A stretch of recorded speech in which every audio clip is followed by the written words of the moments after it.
Chapter 6. The Man Who Knew the Secret. The Scientist. His name is Victor DeNoble.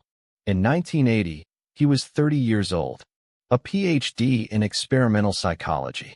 He wasn't looking for trouble. He wasn't looking for fame. He was looking for a job. The job he found would change his life forever. He was recruited by Philip Morris, the maker of Marlboro, the most powerful cigarette company on earth. They offered him a position in a secret, restricted-access pharmacology laboratory in Richmond, Virginia. His assignment: study how nicotine affects the brain and behavior in laboratory animals, and develop a synthetic form of nicotine that could give smokers the mental effects they craved, without causing the severe heart damage linked to cigarettes. DeNoble wasn't a smoker himself. He didn't join out of loyalty or ideology. He joined as a scientist, curious, methodical, driven by a belief that if millions were going to smoke anyway, reducing the harm mattered. He knew the numbers. More smokers die from heart disease than from lung cancer. If nicotine could be separated from toxic smoke, countless lives could be saved. He later said, "I saw it as a chance to study a mysterious drug and maybe improve public health." The secret lab. The laboratory was hidden, locked, accessible only to a few. Every result was company property. Every discovery was confidential. DeNoble signed agreements that prevented him from sharing anything with the outside world. But inside those walls, he had the freedom to explore. He developed a model using rats. The rats could self-administer substances by pressing a lever. If a substance activated the brain's reward system, the rats kept pressing. If it did not, they stopped. This allowed DeNoble to measure, with precision, how addictive nicotine truly is. What he discovered was undeniable. Nicotine is not just habit-forming. It is powerfully addictive. And this conclusion directly contradicted what Philip Morris and the entire tobacco industry had spent decades publicly denying. The experiment. DeNoble designed a way for rats to self-administer nicotine through a controlled delivery system. At first, the experiment failed. The rats received the nicotine too quickly. It caused intense physical reactions. Then came the breakthrough. DeNoble slowed the nicotine delivery to match the timing of human puffs, spread over minutes, not seconds. What happened next was unmistakable. Day 1. Occasional lever presses, curiosity only. Day 5. Consistent lever pressing, learning the reward. Day 21. Up to 90 presses per day, compulsive use. The rat's brain had learned to associate a lever press with a surge of pleasure. The same reinforcement loop that drives human smoking addiction. No stress. No social influence. No advertising. No peer pressure. Just biochemistry. This experiment shattered the myth that smoking was purely a habit or personal choice. It showed that nicotine physically rewires the brain's reward pathways. The silent partner. DeNoble did not stop at nicotine. He investigated another compound in cigarette smoke, acetaldehyde. His research suggested that nicotine and acetaldehyde together create a stronger addictive effect than nicotine alone, a synergy the tobacco companies had never disclosed.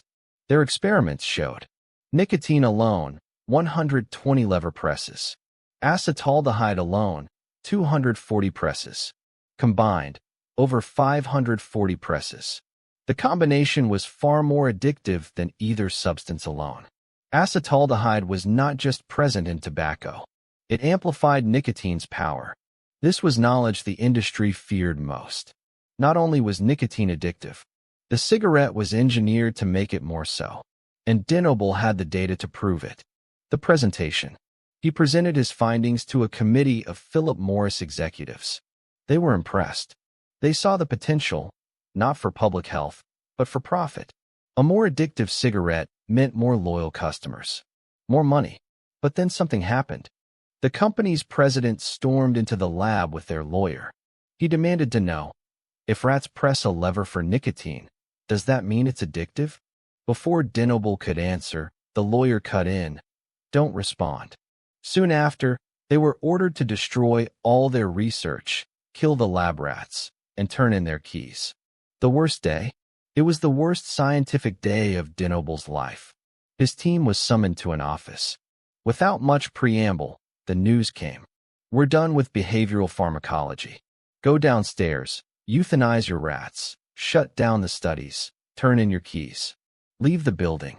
In minutes, the entire research team was dismissed. Their work, their progress, their discoveries, erased with a single decision.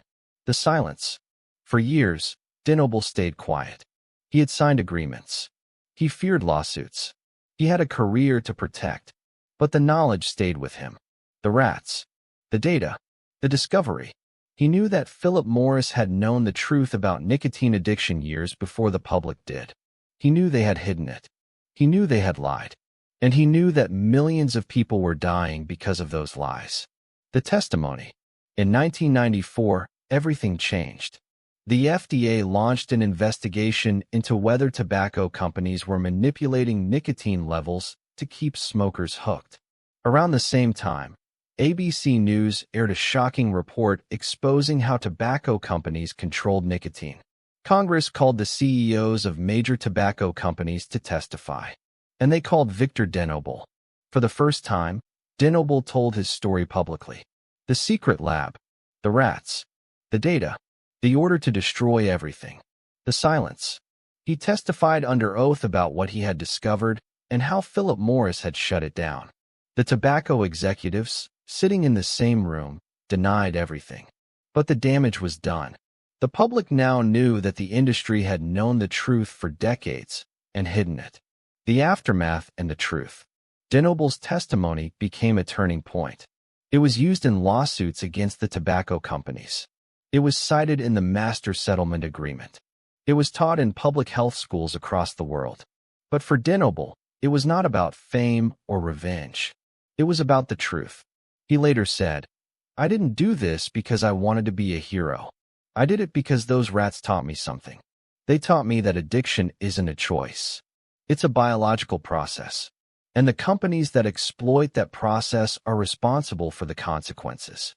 The tobacco industry knew. They knew nicotine was addictive. They knew cigarettes caused cancer. They knew young people were getting hooked. And they hid it for decades. They lied to Congress, to the public, to their own customers.